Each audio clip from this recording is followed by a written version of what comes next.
На пролет собира билки и чаеви, а на есен спрема зимница за да продава. Живко од Радовиш на секој може начин се труди за обезбеди по некој денар за дома.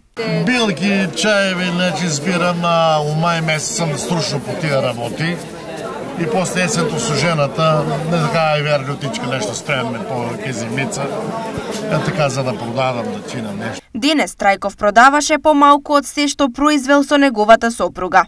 Убаво пресна ја, кацана сол има тука, букаве, чаеви, пафаронки, се што здраво, лютица, блага, ајвер, јас се вајде имаше нешто продадов и така. Тој вели дека животот го тера секогаш да воведе нешто ново и да продаде повеќе.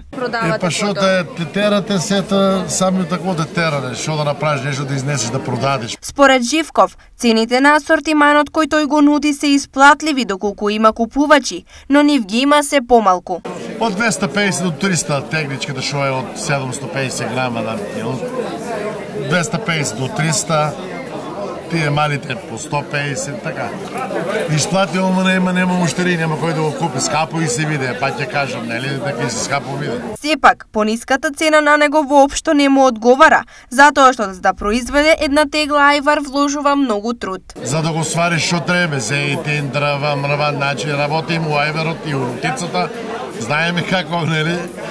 И колку е бачно да се направи да се сготви това да се спреме, па за да се продаде. Живко е само еден од луѓето кои на градскиот пазар продаваат се што можат да произведат сами, но ниту еден од нив не може да се пофали дека граѓаните со леснотија ги прифаќаат цените на нивните производи.